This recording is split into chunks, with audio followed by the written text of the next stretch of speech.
I woke to silence, not the peaceful kind, the kind that presses against your eardrums like atmospheric pressure before a storm. 6:43 in the morning, November 21st, and the light coming through my bedroom window looked wrong. Too diffuse, like fog, but without moisture. I pushed back the quilt my grandfather had used in this same room 70 years ago and walked to the glass. The trench stopped me cold, 8 feet deep, circling my entire property like a moat around a castle under siege. 680 linear feet of raw earth, excavated sometime between midnight and dawn, while I sat awake in the dark, monitoring every angle of my land. If you're watching this from anywhere, HOA boards have too much power. Colorado, Florida, Texas, Arizona. You know the dread I'm talking about. Comment below where you're from. You'll understand why I'm telling this story. The soil was piled in massive berms, still dark with the moisture of the night. My truck sat in the driveway on the far side of that chasm, unreachable. The house, my grandfather's house, built in 1947 with his own hands, after he came home from the war, had become an island overnight. Literally. Marilyn Thatcher, Pine Haven Ridge, HOA president for 15 years, had finally made her move. But she'd made one miscalculation. She assumed darkness hid her crimes. She assumed I was alone, helpless, defeated.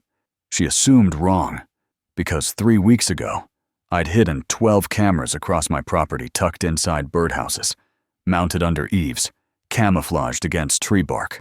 She never suspected they existed. Every second of her felony was now documented in 4K clarity, time-stamped, and backed up to 3 separate cloud servers. And now, I had exactly what I needed to bury her. This is the story of how I fought back. The morning light came through the ponderosa pines, the way it always had, golden and slanted, catching the grain of the original 1947 window frames. I stood on the porch with my coffee, breathing in the scent of pine resin and vanilla that rose from the sun-warmed bark. The air at 7,200 feet carried a clarity you couldn't find in the city. 2.3 acres carved from the foothills west of Denver, backing onto Pike National Forest, with a view of the Rockies that real estate agents would call priceless. Henry Mercer had built this house with his own hands after the war, cutting every log, laying every stone. He'd told me once that a man's home wasn't just a shelter, it was a legacy. I'd inherited the property 8 months ago when he died at 93. The will had been simple. 1 page, keep the land. Cole, don't let anyone take what we built. I'd been living in a paid-off condo in Boulder, working remotely as a software engineer. The sensible thing would have been to sell, but standing here watching the aspens turn gold, I knew keeping it was right. Some things weren't about sense. They were about keeping a promise to a man who'd kept every promise he'd ever made to me. The Pine Haven Ridge Homeowners Association was formed in 2003, absorbing older properties like mine into its jurisdiction. 340 homes now, mostly McMansions built in the last 20 years, each paying $180 a month in fees. I'd reviewed the bylaws before moving in. The rules seemed standard enough. Lawn maintenance, exterior paint approval, and no livestock except horses on properties over 2 acres. Nothing I couldn't live with. But I'd heard stories about HOA overreach, about boards drunk on small-time power. I'd made a mental note to stay off their radar, keep the property clean, follow the rules, and avoid drama. Then Marilyn Thatcher had come to visit. 6 weeks ago, my first week in the house. I'd been unloading boxes when a white Lexus SUV pulled into the driveway. The woman who stepped out wore a white cashmere sweater despite the warm afternoon, designer jeans, and a smile that didn't reach her eyes.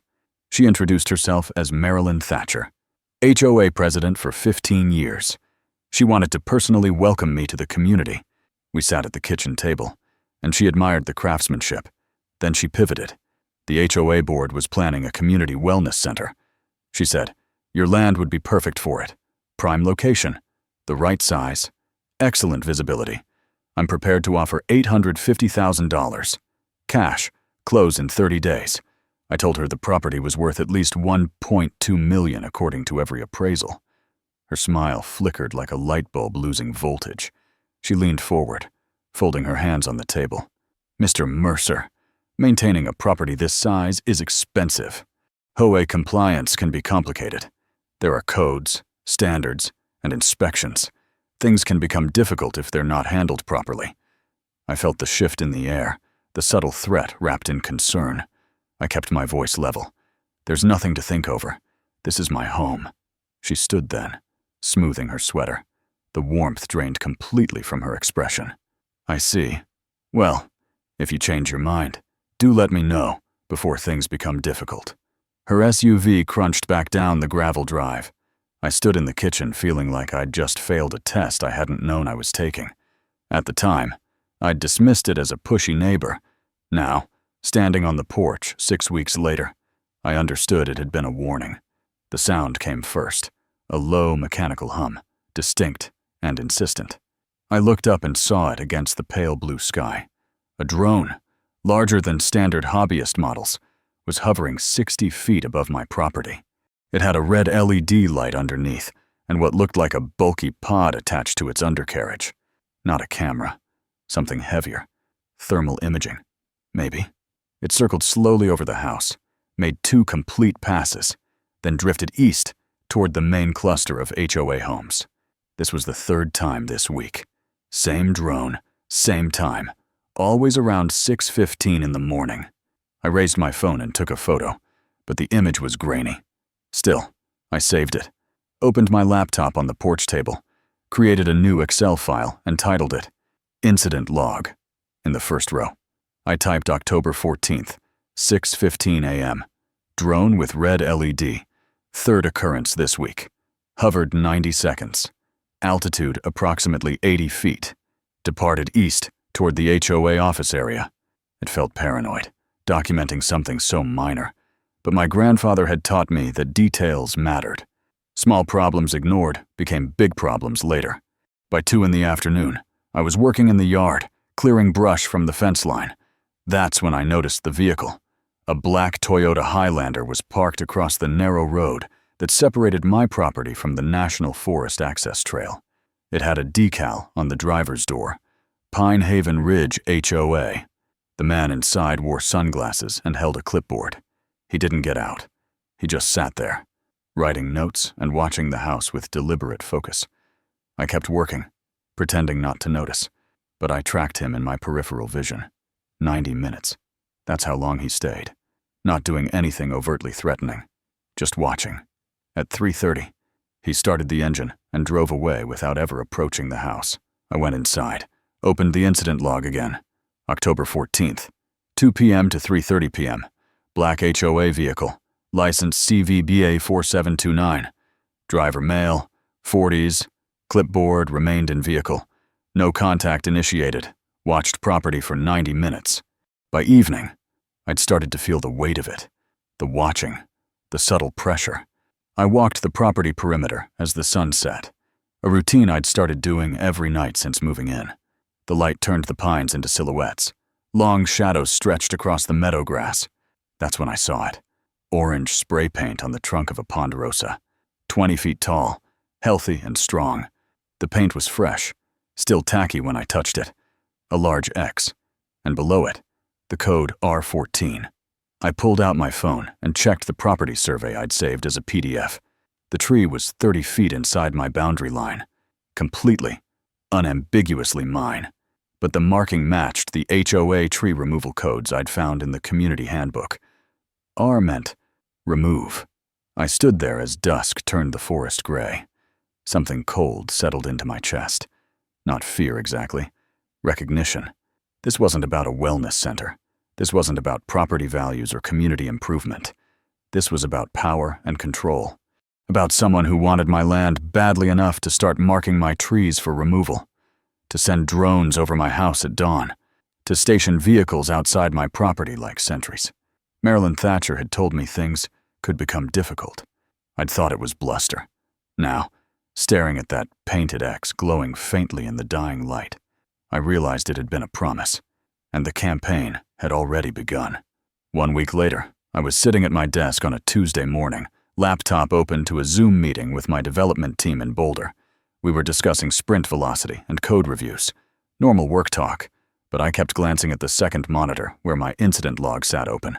6 entries now. 3 drone sightings, 2 HOA vehicle surveillances, and 1 tree marking. The pattern was unmistakable. Someone was watching, documenting, building towards something. Outside my window, autumn had deepened. The aspens glowed gold against the darker pines, and the morning air carried the sharp bite of coming winter. It should have been peaceful.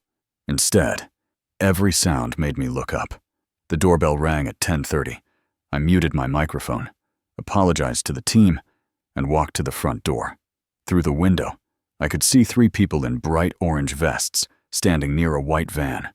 Survey equipment, tripod, total station, the works. I opened the door.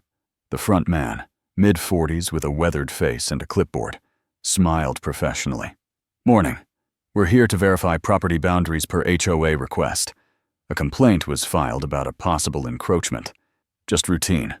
His tone was casual, friendly even, but the word encroachment hit me like cold water.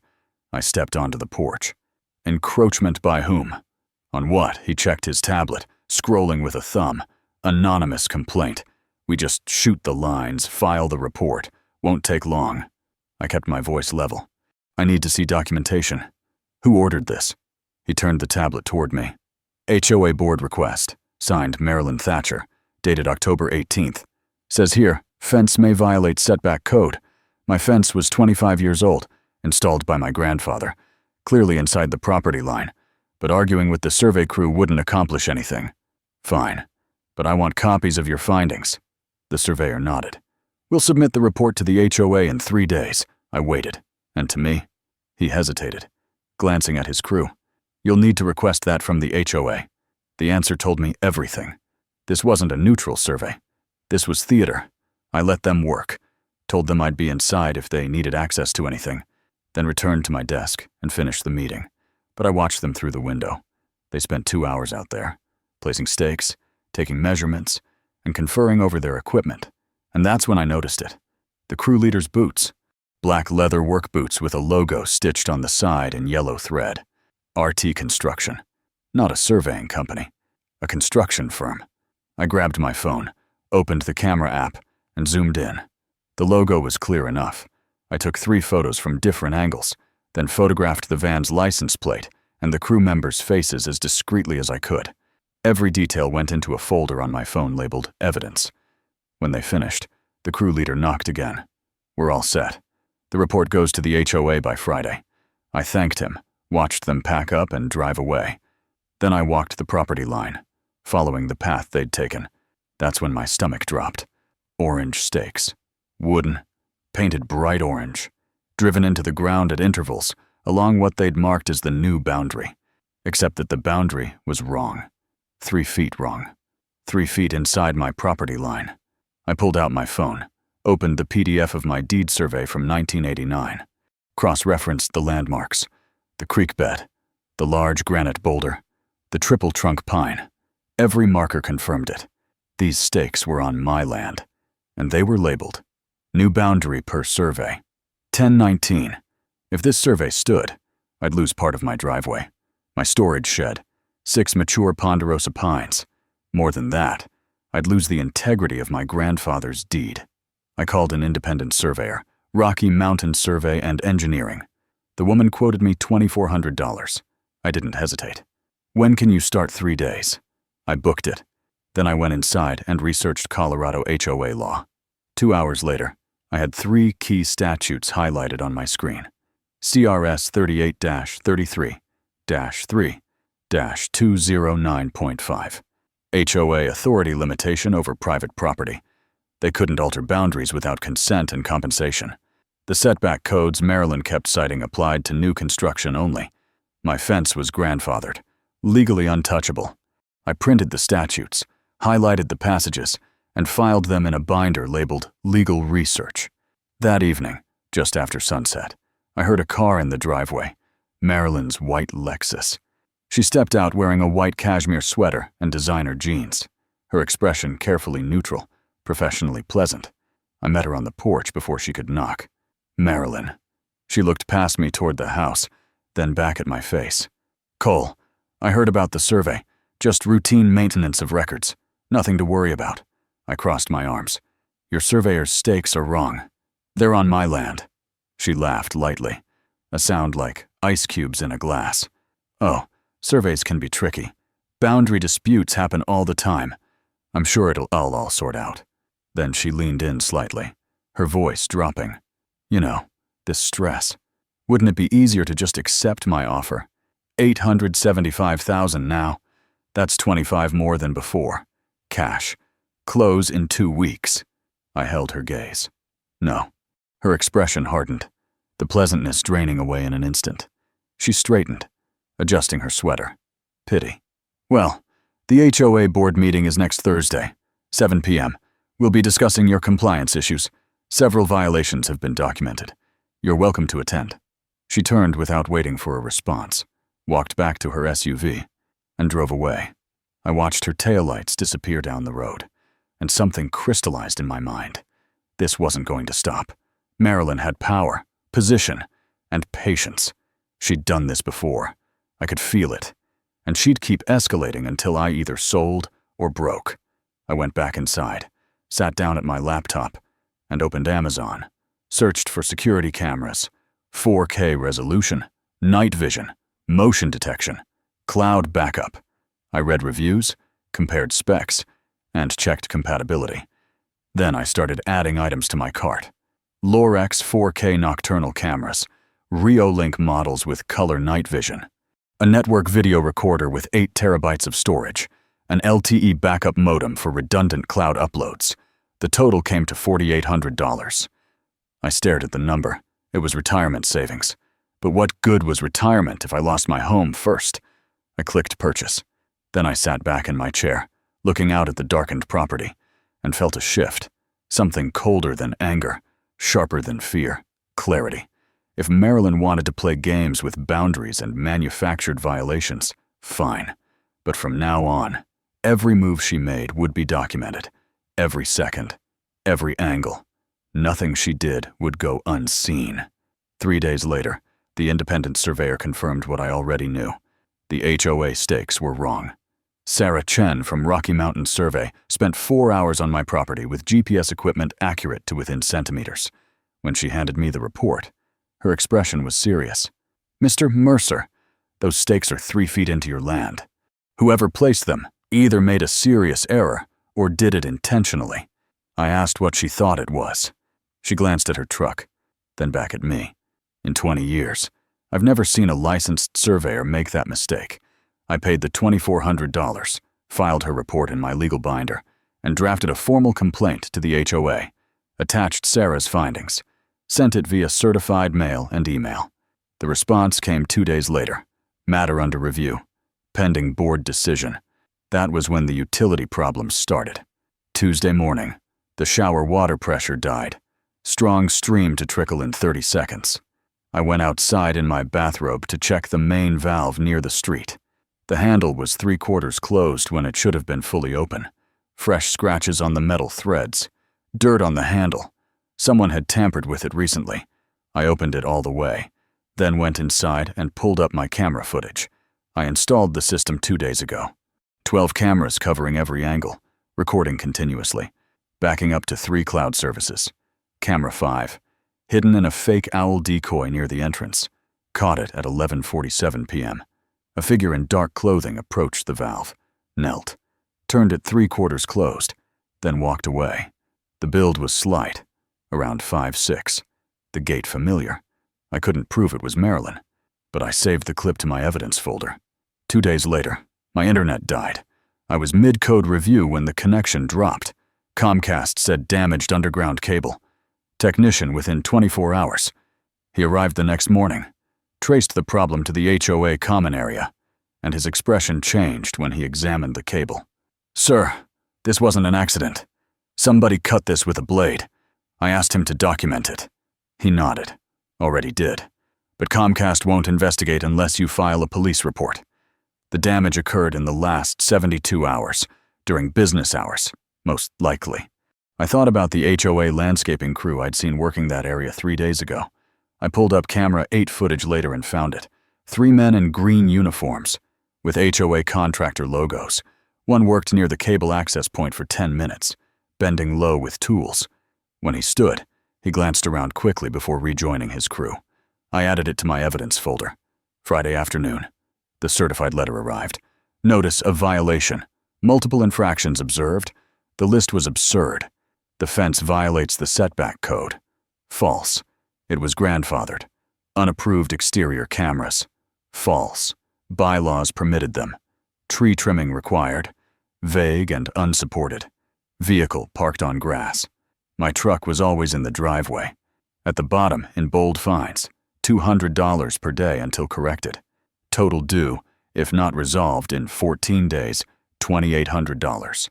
I photographed every page and called the property rights attorney my research had led me to. Jane Calloway, Boulder-based, reputation for fighting HOA abuse. She listened without interrupting. This is harassment. Colorado law protects you. They can't manufacture violations to extort compliance. Document everything. Jane helped me draft a response. I refuted each violation with evidence. Sarah's survey. HOA bylaws proving cameras were allowed. The Colorado Fire Code shows no trimming requirement for trees over 30 feet from structures. A time-stamped photo of my truck in the driveway. I cited CRS 38-33-3-209.5 and demanded retraction of all fines, plus a written apology. Warning further harassment will result in legal action. Sent it by certified mail. Email. And Jane sent a copy on her firm's letterhead. It felt like fighting back with the right weapons. That evening, I walked the property perimeter doing my security sweep. The sun was setting, turning the pines into black silhouettes. That's when I saw them. 4 more trees marked with orange spray paint, still slightly wet. Remove per HOA fire code. I measured the distance to my house. 80 feet, 90 feet, 105 feet. None anywhere near the 30-foot clearance zone required by the actual fire code. I photographed each one, recorded GPS coordinates. All 4 were healthy ponderosas, 50 to 70 years old, on my land. Marilyn was marking my assets for destruction. I went back inside as darkness fell and opened the camera footage. I had to know. Camera 4, hidden in the pine tree near the eastern property line, had captured something at 2:47 p.m. while I'd been on a conference call. 3 people walking my perimeter. Marilyn is in front, wearing a quilted vest, tablet in hand. Behind her, 2 HOA board members I recognized from newsletters. They walked slowly, stopping every 20 feet. Marilyn pointed at trees, at the house, at the fence, her free hand occasionally tightening on the tablet's edge as she gestured. The others took photos with their tablets, made notes. She scanned the property with an appraising look, calculating, like she was already seeing what would replace it. I turned up the audio. The quality was decent, but they were far from the microphone. I caught fragments. Marilyn's voice, clear and deliberate. Once we establish the violations, the condemnation process is straightforward. The county inspector will red tag for safety. Then it's 30 days to comply or vacate. I froze the video, played it back 3 times. Condemnation. That was the end game. Not forcing me to sell, forcing me out entirely, making my home legally uninhabitable so I'd have no choice. I sat there in the dark, the only light from my monitor, and felt a shift, a focused determination, sharp and methodical.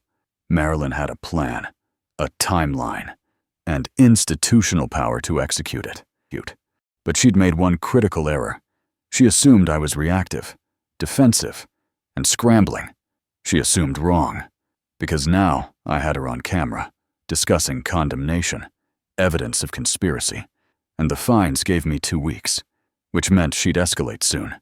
I saved the footage, backed it up to all 3 cloud services. Then I sat back and waited. The next move was hers, and whatever it was, I'd be ready. 3 weeks after the violation notice, the barriers appeared. I left Monday morning for a grocery run, reversing down my driveway, and stopped cold. 3 construction barricades blocked the exit, orange and white striped metal with signs zip-tied to each one. Road work authorized vehicles only. But there was no construction crew, no equipment, no work is happening at all. I got out, walked up to them, heavy, commercial grade, the kind highway departments used. I could move them, but doing so felt like giving Marilyn ammunition. I called the HOA office. The administrative assistant put me on hold for 3 minutes. When she came back, her voice was professionally distant. Those barriers are for emergency drainage work scheduled this week. You should have received notice. I told her I'd received nothing. I'll check with Mrs. Thatcher and call you back. She never did. I found the old fire access trail behind my property that afternoon. It connected to a state forest road that eventually reached the highway, adding 2.1 miles in 30 minutes to any trip. The path was unpaved, rutted, and hard on my truck's suspension. But it was an exit. I used it for 4 days before finding the torn paper near the barrier Thursday morning. Just a fragment, muddy and crumpled, caught on the base. Partial invoice. Header torn away. RT const. Period. Trench excavation. Period. $. 87, 500. Approved. M. Thatcher. I photographed it. Bagged it. RT Construction again. The same company whose logo I'd seen on the surveyor's boots. And a trench. For $87,000. Wednesday evening. The power started flickering. Lights dimming. Monitors blinking. Refrigerator stuttering. 4 times in 90 minutes. Irregular intervals. I called XL Energy. The technician checked my service panel. Then the street transformer. Your service is fine, but we're detecting voltage irregularities. Someone might be tampering with the load. Keep records if it continues. I unplugged my expensive electronics that night and worked from my laptop on battery power. Thursday, the mail stopped coming. 3 days without delivery. I drove to the post office and the clerk checked her computer. Your address is flagged. HOA submitted a hazardous access notice. We're holding your mail until it's cleared. That same afternoon, my trash wasn't picked up. 3rd week in a row. Per HOA directive, your property is non-compliant. Service suspended. My garage now holds 3 weeks of trash bags. The smell was getting bad. Ravens had started gathering. I added both incidents to my log. Friday, the certified letter arrived with my held mail. Special Assessment Emergency Drainage Project. $18,500. Due within 30 days to avoid a lien. The assessment covered 3 properties, mine and 2 others, both owned by board members. I researched Colorado HOA law in my truck. For assessments over $5,000 per unit, HOAs needed 90 days notice, itemized budgets, and the majority homeowner approval. None of that had happened. This was illegal, but it was also effective pressure. $18,000 on top of blocked access. No mail, no trash. Manufactured violations. The noose was tightening. That weekend, I tried to talk to my neighbors. Saturday morning, I walked to Noah Bledsoe's house. He was washing his Subaru, and we'd been friendly before. But when he saw me approaching, his body language changed. He straightened, set down the hose. Hey, Noah, I was wondering if you'd heard anything about these special assessments. He avoided eye contact. Sorry. Man, I gotta run. He went inside without another word. He left the hose running. I tried Aubrey Collins next. She was getting her mail when I walked up. Before I could speak, she gave a tight smile and a dismissive wave. Can't talk right now. Cole. She hurried back inside. Marilyn had spread her narrative. I was suing the HOA, costing everyone money, refusing to cooperate on safety issues. The social isolation was complete. Sunday evening, I sat in my dark living room watching the camera feeds. 12 screens showing different angles of my property. All quiet. My incident log had 23 entries.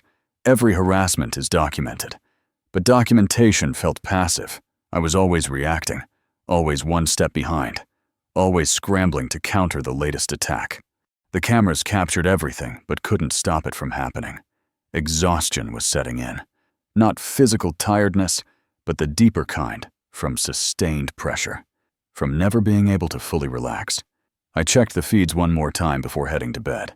Camera 8 showed nothing but trees swaying in the wind. Then at 10:47 p.m., motion alert. Camera 8 showed a figure approaching the back fence. Dark hoodie, hands in pockets, moving carefully through the trees. I grabbed my flashlight, unlocked the back door, and stepped outside. The cold air shocked my lungs. I could see the figure more clearly now, standing near my fence, looking around nervously. I turned on the flashlight. The beam caught him full in the face, and he flinched, raising one hand. Then he turned and ran back into the trees, disappearing within seconds. My heart hammered.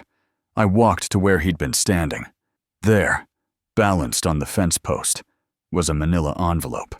No label, no markings, just a standard office envelope, slightly thick. I carried it inside and locked the door, set it on the kitchen table under the overhead light. For a long moment, I just looked at it. It could be anything, a threat, evidence planted to frame me, but it could also be something else. I opened it slowly. Inside was a USB drive, generic and black, and a handwritten note on HOA letterhead. The handwriting was rushed, almost illegible.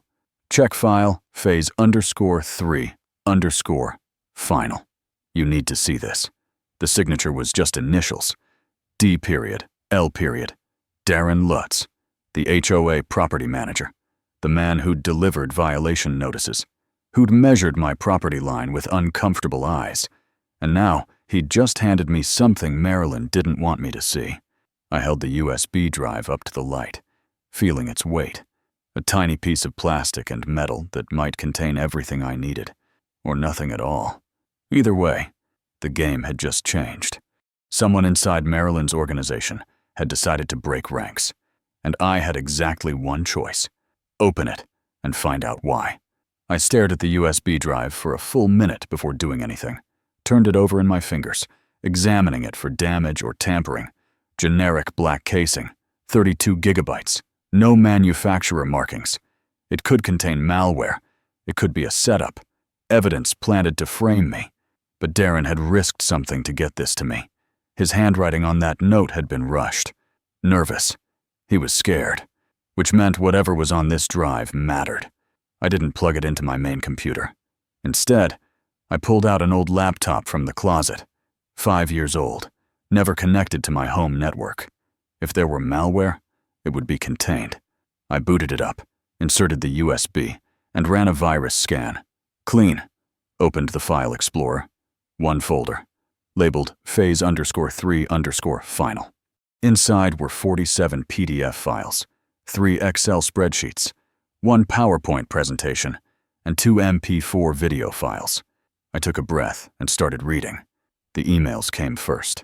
Correspondence between Marilyn and Brian Kellerman, CEO of RT Construction, dating back to August. The very first one hit hard. Marilyn to Brian. August 3rd. The Mercer property is perfect. 2.3 acres. Elevation. Forest view. Wellness center footprint needs 1.8 acres plus parking. Estimated value when built, $8.3 million. My consulting LLC gets a 12% project fee equals $996,000. Let's finalize the acquisition strategy. $1 million. That's what she stood to gain from erasing my grandfather's house and replacing it with a luxury spa. The second email was Brian's response. August 5th. Owner won't sell. Offered $850 on a 1.2 appraisal. What's plan B? And Marilyn's reply. August 7th was where everything crystallized. Plan B is phase 3. I've done this twice before. Sanderson Property 19. Liu Property 22. Create a compliance crisis. Force condemnation or sale. Timeline 6 months. Budget $87,500 for erosion/trench work, plus $22,000 legal/bribes. RT Construction does excavation. Bills the HOA for emergency drainage. She'd done this before. Twice. 2 other families destroyed by the same playbook. I kept reading. September email to Inspector Kowalski. Need your cooperation again. Mercer property will require a condemnation sign-off by March. I'll handle the consulting fee like before. $8,000 cash.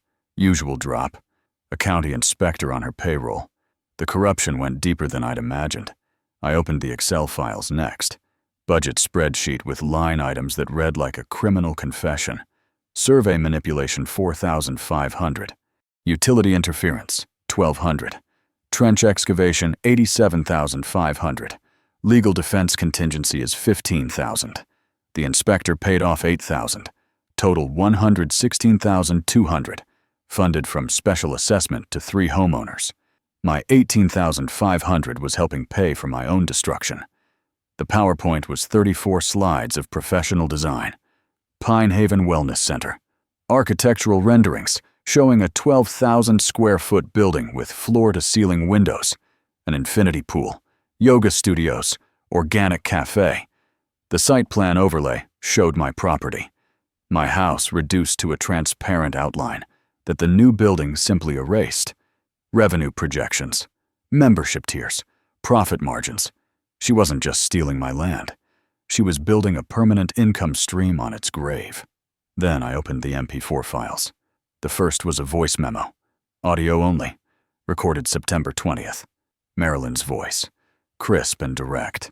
Darren, I need you to document every tiny flaw on Mercer's property. Peeling paint, cracked driveway, overgrown bushes, anything. We're building a file for the county inspector. The more violations we show, the easier the condemnation. And Darren, I know you need this job. Don't make me regret hiring you. The threat was clear. Document the lies or lose your income. I felt sympathy for Darren, caught between conscience and survival. The second MP4 was a conversation between Marilyn and Brian, recorded on October 30th. Phase 3 is ready. Trench dig scheduled for November 21st, 2 a.m. Equipment staged at RT Yard. Brian responded, cautious. What if he lawyers up? Marilyn laughed. He can try. But once the trench is in, the county inspector red tags the property for erosion hazard. Mercer can't legally occupy. He'll have 30 days to fix it.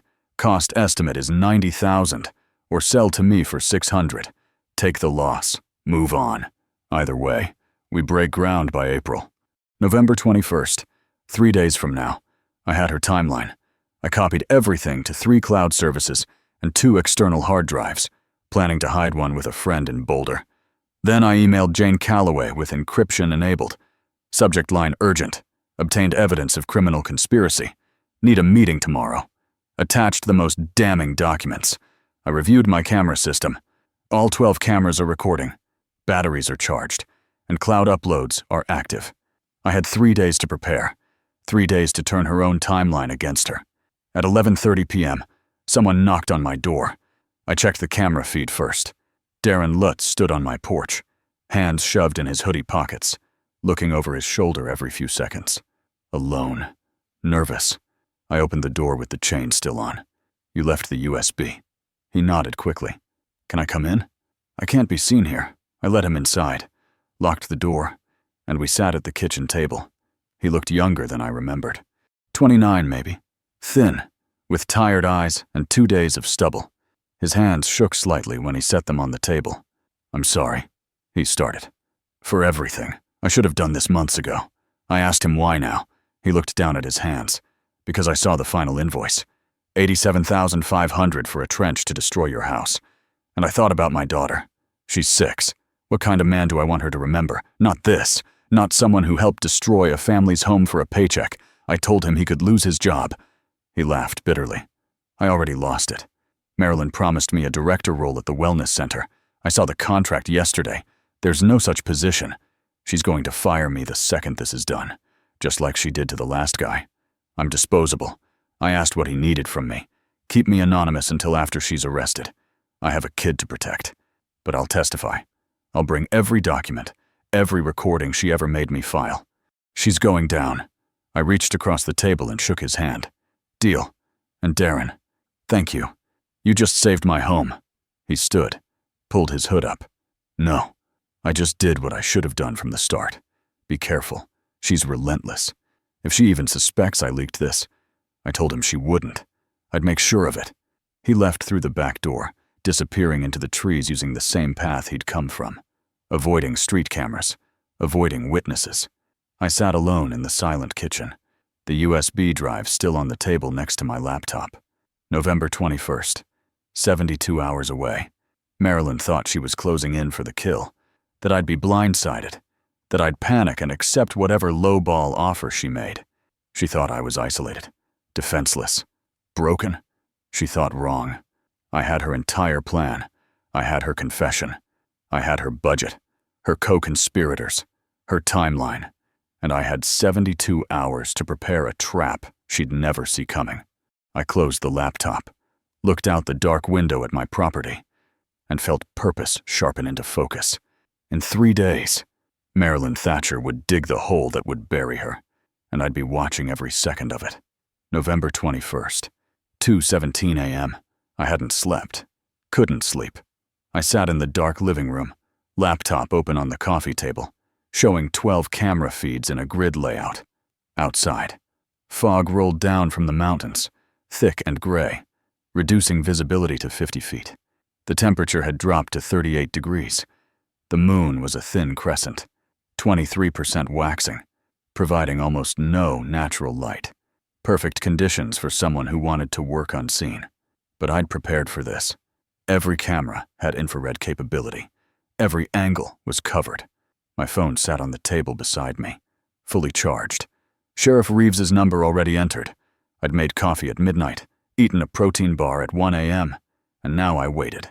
Patient, alert, ready. The sound came first. A low rumble, distant but growing. Diesel engine, heavy machinery. I sat forward, focusing on the screen. Camera 7, the one hidden in the fake owl near the front entrance, caught it first. 2 orbs of light floating through the fog like eyes. Headlights. Then the shape materialized.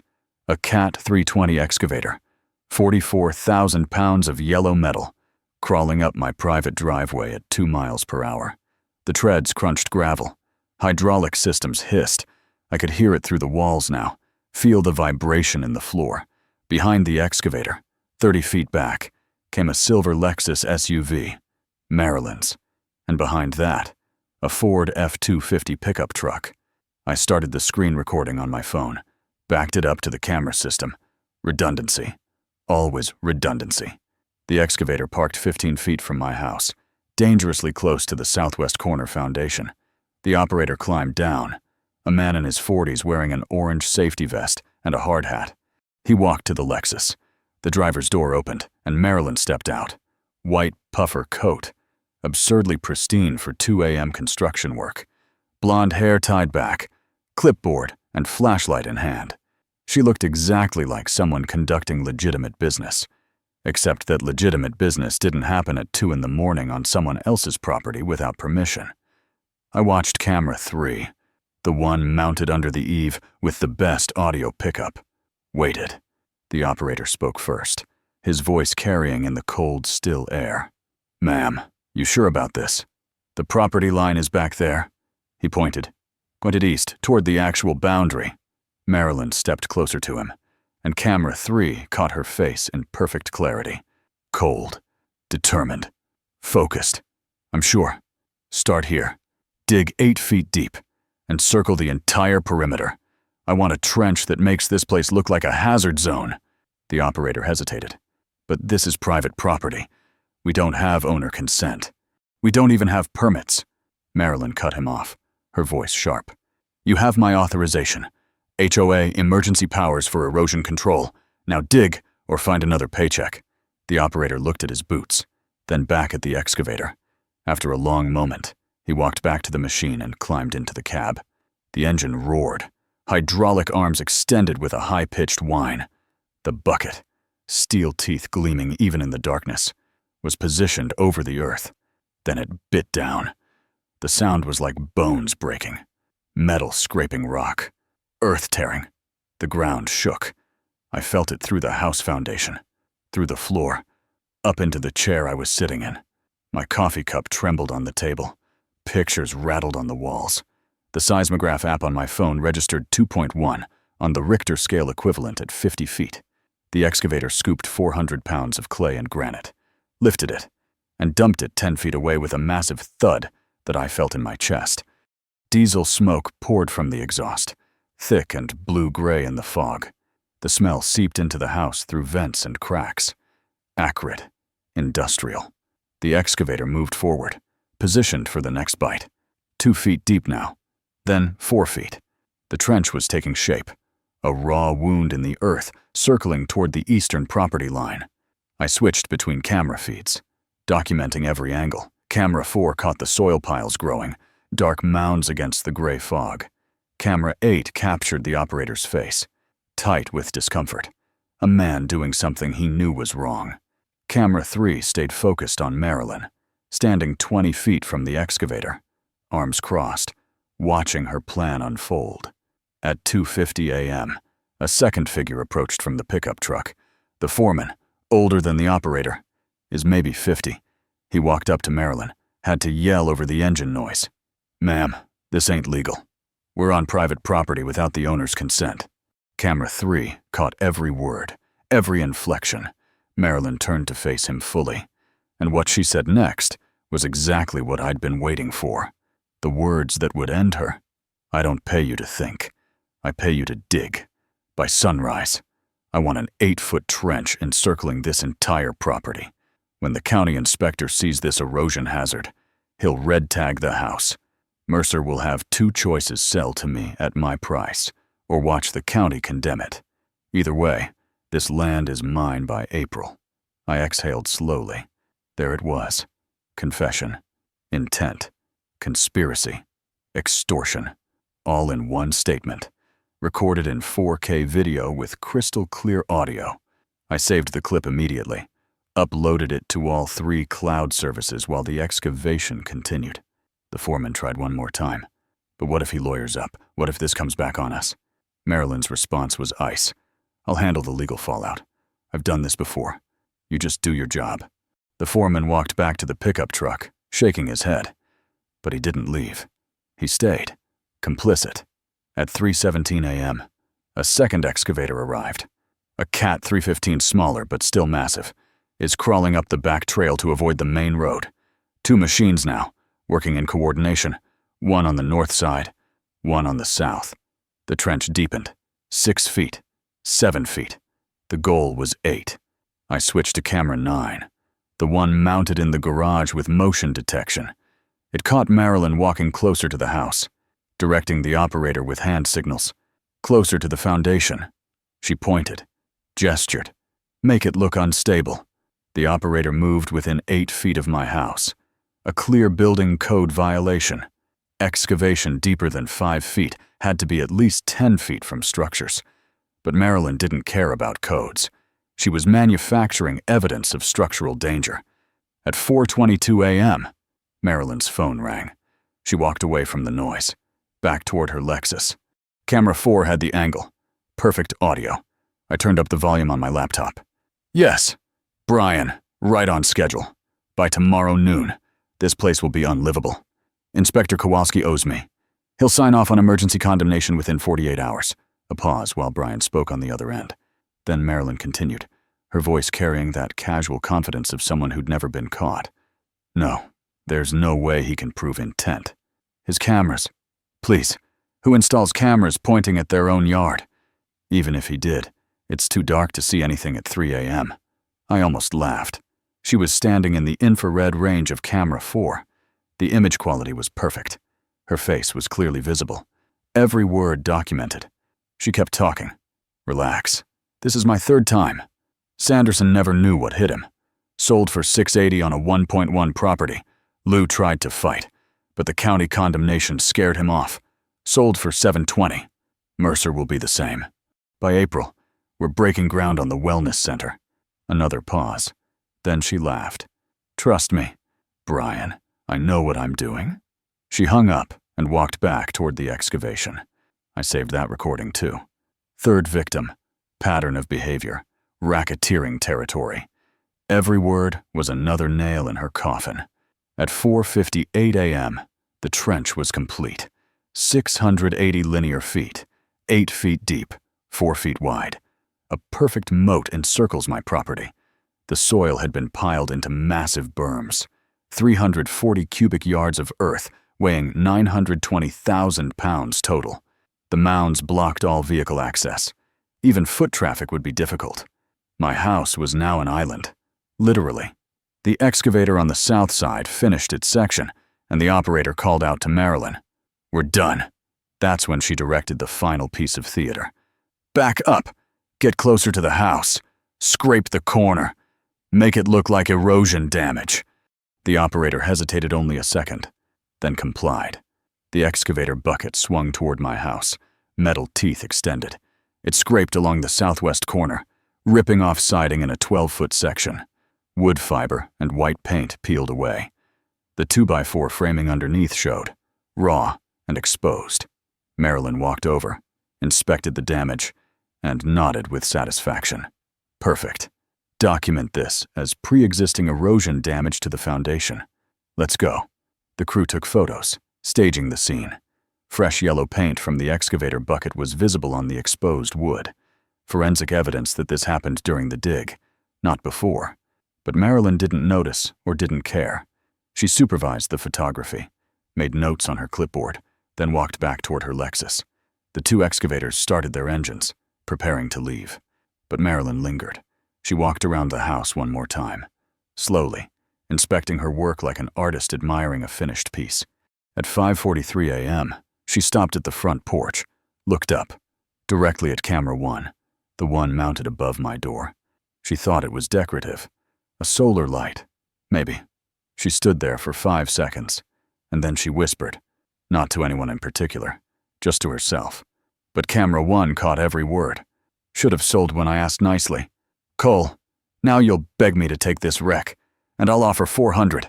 Take it or lose everything. Then she turned and walked to her Lexus, climbed in, and drove away. The excavators followed, their engines fading into the distance. By 5:50 a.m., they were gone. The fog swallowed the sound of their departure. Silence returned, heavy, complete. I sat motionless in the dark living room, staring at 12 screens showing different angles of devastation. My property looked like a war zone, an 8-foot trench circling everything. Massive soil piles are blocking access. My house was damaged, siding torn away, and foundation exposed. But I had it all. 6 cameras with overlapping coverage, 4 audio recordings of Marilyn's voice, continuous footage, 3 hours and 28 minutes, time-stamped and geotagged, 11.7 gigabytes of evidence. I clicked export all, watched the progress bar crawl across the screen. Then I uploaded everything to Google Drive, Dropbox, and AWS. 3 copies. 3 separate servers, redundant and secure. At 5:55 a.m., I picked up my phone and texted Sheriff Dalton Reeves. Sheriff, Cole Mercer here. I need to file criminal charges immediately. Felony property destruction, conspiracy, extortion. I have video evidence of the crime in progress, including a suspect confession. Can you come at 7 a.m.? This is urgent. I hit send and set the phone down. Within 3 minutes, it vibrated. Sheriff Reeves. On my way. Don't touch anything at the scene. I'll bring a deputy for documentation. I replied with a thumbs up emoji and stood for the first time in over 3 hours. My legs were stiff. My back ached. But I felt something I hadn't felt in months. Not fear, not even anger anymore. Just clarity. Pure and absolute. I walked to the front window and looked out as dawn broke through the fog. Golden light touched the tops of the ponderosa pines, illuminated the trench, the piles of earth, the scar on my house. It looked worse in daylight. Catastrophic. Exactly what Marilyn had intended. But she'd made one fatal error. She'd assumed darkness hid her crimes. She'd assumed I was helpless, alone, defeated. She'd assumed wrong. Because now I had every second of her felony documented in 4K clarity. Every word of her confession was preserved. Every piece of her conspiracy was exposed. Marilyn Thatcher had dug her trench, and in doing so, she'd dug her own grave. All I had to do now was show the sheriff where to look. Sheriff Dalton Reeves arrived at 7:03 a.m. in a county cruiser. Deputy Ryan Halford following in a second vehicle. I met them at the property edge. The sheriff was a late 50s, gray mustache, weathered face that had seen 22 years of law enforcement. He looked at the trench and his jaw tightened. Jesus Christ, this was deliberate. I nodded. It was, and I have proof. I led them inside and played the 18-minute compilation. Excavators arriving. Marilyn is directing the crew. The audio at 2:50 a.m. where she said this land is mine by April. The phone call where she mentioned Sanderson and Lou, her previous victims. The final whisper. Should have sold when I asked nicely. Sheriff Reeves watched in silence, his expression hardening. When it finished, he sat back. Mr. Mercer, what I just saw is felony criminal mischief, conspiracy to commit theft, extortion, and abuse of public trust. I'm opening a criminal investigation immediately. He called dispatch for crime scene tape and evidence tags, then called DA Karen Milhouse. Karen, I've got a case you need to see. HOA president, property destruction, confession on tape. Can you come out this morning? By 9:15, District Attorney Karen Milhouse stood in my living room watching the footage. Mid-40s, former prosecutor, 18-year career. When it ended, she looked at me. This is the most documented case of HOA corruption I've ever seen. We're pursuing maximum charges. I handed her 2 external hard drives. Everything's on here, organized by date. The chain of custody was preserved. She smiled slightly. You did my job for me. Over the next 4 days, the investigation expanded. The DA subpoenaed HOA financial records. $340,000 paid to RT Construction over 3 years. No legitimate work documented. Marilyn's LLC received $125,000 as kickbacks. The special assessment funds had directly paid for the trench. Inspector Kowalski admitted Marilyn pressured him to fast-track condemnation reports. The DA wasn't sympathetic. You took bribes. You're facing charges. Mark Sanderson and Kevin Liu, the 2 previous victims, contacted the DA after news coverage. Both told similar stories. Marilyn had run this scheme 3 times, profited over $400,000 total. Day 5, 10:15 a.m. Sheriff Reeves and 2 deputies arrived at Marilyn's home. She answered in tennis clothes, coffee mug in hand, confident smile. Sheriff, is this about the erosion problem? I have the paperwork. He cut her off. Marilyn Thatcher, you're under arrest for conspiracy to commit theft, criminal mischief, extortion, and abuse of public trust. Her smile vanished. What? This is absurd. I'm the HOA president. Turn around. Hands behind your back. I want my lawyer. You have the right to remain silent. Anything you say can and will be used against you. The handcuffs clicked. The ratchet sound sharp. You have the right to an attorney. Do you understand these rights? Marilyn nodded. Confidence shattered. Deputy Halford guided her into the cruiser.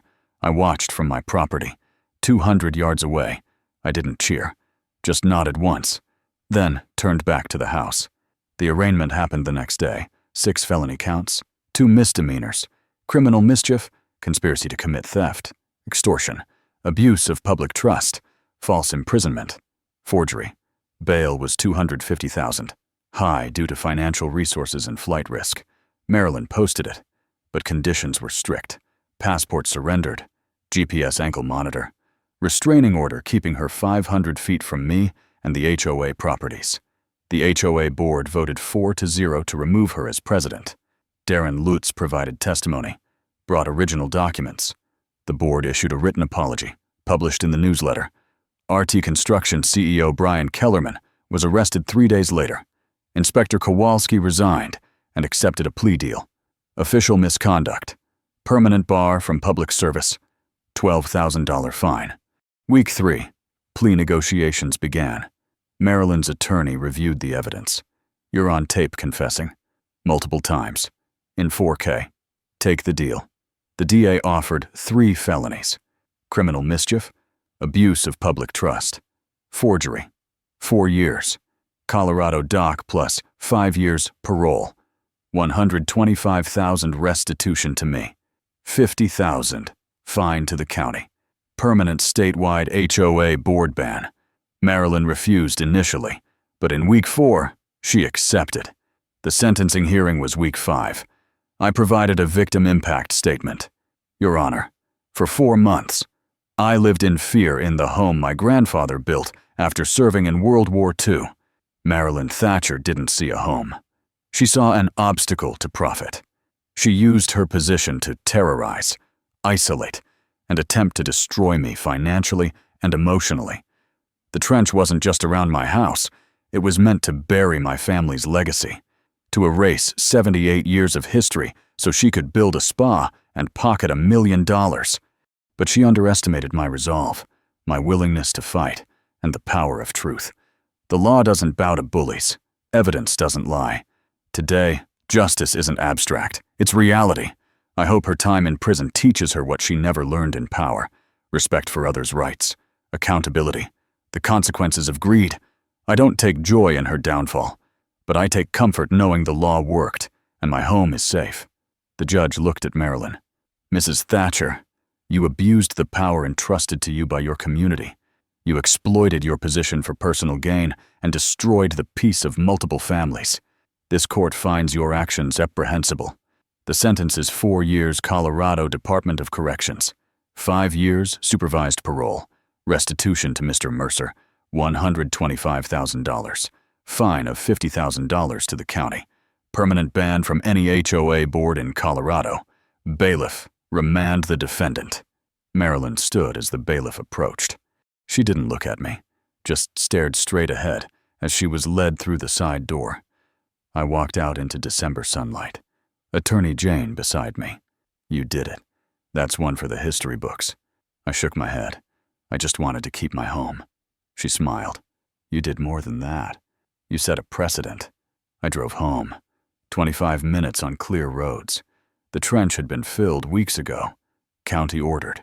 RT Construction paying for repairs. Foundation reinforced. Siding replaced. I parked, walked to the porch, and stood where Marilyn had whispered her threats. Breathed the pine-scented air. The nightmare was over. The land remained. 6 months later, in early June, the property looked like the war had never happened. The trench was gone, filled with certified compacted fill and hydroseeded with native grass mix. By late spring, columbine and lupine bloomed where raw earth had been, purple and blue against the green. The house foundation had been reinforced with steel brackets and new concrete footings. The damaged siding was replaced with western red cedar that matched the original 1947 construction. I'd hired a local contractor, not RT Construction, someone with ethics and references I'd checked 3 times. The roof had been inspected and cleared. Utilities functioned normally. Mail arrived daily. Trash was collected every Thursday morning. The barriers were gone from my driveway.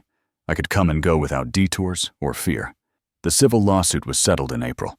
Pinehaven Ridge HOA paid me $200,000. Insurance covering $150,000, reserves covering the rest. The settlement included a written apology published in the community newsletter and posted on the HOA website. But more important than money were the new bylaws the board implemented. Term limits: no member could serve more than 6 consecutive years. Quarterly financial audits by an external CPA. Independent oversight: 15% of residents could petition the county for an HOA investigation. Violation reform: all alleged violations required photo evidence. Owners got 30-day appeals, and fines were capped at $50 per day. The changes wouldn't bring back the families Marilyn had destroyed, but they'd protect future residents. Darren Lutz was promoted to Director of Operations in March. $18,000 salary increase. Full benefits. Respect from the new board. He'd testified at Marilyn's sentencing, brought every document she'd tried to hide, and the community recognized his courage. The new HOA president was Aubrey Collins, the neighbor who'd avoided me during the siege. She'd apologized personally in February, standing on my porch with tears in her eyes. I was terrified of Marilyn. That doesn't excuse avoiding you, but I want you to know I'm sorry. I told her fear was understandable. What mattered was what came after. She'd worked hard since then to rebuild trust, and the neighborhood was healing. In May, the HOA hosted a community barbecue, with 120 residents attending. I was invited as the guest of honor, but I almost didn't go. The idea of facing people who'd shunned me felt uncomfortable. But Jane Calloway convinced me. They need to see you're not the villain Marilyn painted. You need to see they're not all complicit. So I went. Noah Bledsoe approached first, the neighbor who'd left his hose running rather than talk to me. Cole, I owe you an apology. I was a coward. Marilyn had everyone convinced you were suing the HOA, costing us money. I should have asked you directly instead of believing her. I shook his hand. You're here now. That's what matters. Others came throughout the afternoon. Small conversations, quiet apologies, acknowledgement that fear had made them complicit. I didn't need grand gestures, just honesty. The following week, Darren brought his daughter to my property. Emma was 6, with curly brown hair and a shy smile, holding a piece of construction paper. My daddy said you helped him be brave. She handed me a crayon drawing, a stick figure house labeled Mr. Coles's home in careful letters. Sun, trees, flowers in bright colors. At the bottom, thank you for helping my dad. Love, Emma. I knelt to her level. You know what, Emma? Your dad helped me. Tout point, he's a hero. She smiled wider. I know. Darren's eyes were wet.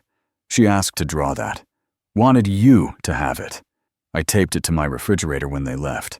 It's still there, a reminder that I didn't just save my home. I helped someone find the courage to choose right over easy. In early June, I commissioned a bronze plaque, 8 by 12 inches, professionally engraved. The text read, Mercer Ridge, established 1947 by Henry Mercer. U.S. Army veteran, World War II, protected under the Colorado Private Property Act, preserved 2025 by Cole Mercer. Justice served. Truth prevails. I mounted it on a 4-foot granite pillar at the property entrance, visible from the road. A dedication ceremony. Just me and Darren and Jane. I placed my hand on the plaque. Grandpa, I kept my promise. The land is safe. Darren nodded. This should be a landmark, a reminder that abuse doesn't win. Jane added, your case is already being cited in other states. You made a difference. That evening, I sat on the porch where this all began, coffee mug in hand, watching the sun set through the ponderosa pines. Golden light, the same as 6 months ago. But everything had changed. The grass was green where the trench had been. Wildflowers bloomed. The fence stood strong. Cameras still watching. The house was solid. History preserved. I thought about Marilyn in prison. About the 2 families before me who'd lost their homes. About the thin line between power and tyranny. People sometimes asked if the fight was worth it. I told them I never had a choice. This land wasn't just property. It was legacy. Family. Proof that good people built good things, and those things deserved protection. Marilyn thought power made her untouchable. But power without accountability is just tyranny in nice clothes. And tyranny, no matter how organized, always falls to truth. The cameras didn't just save my home. They exposed rot that had poisoned a community. Now that the community was healing, and I was still here, on the land my grandfather loved, watching the sun set over mountains he fought to come home to. That was worth everything. I whispered to the wind, to Henry's memory. We kept it. Grandpa, we kept it all. The pines swayed. The light faded to dusk. And for the first time in 6 months, I felt complete peace. If you've ever felt powerless against an HOA, a neighbor, or anyone who thought they could take what's yours, you're not alone. Your story matters. Drop a comment sharing where you're watching from or your own experience standing up for what's right. Subscribe to Karma Fence for more real stories of justice served and boundaries defended. And if this resonated with you, share it with someone who needs to know that documentation. Patience and truth can win against power. Together, we prove that bullies don't get the last word. Let's build a community where property rights and dignity aren't negotiable.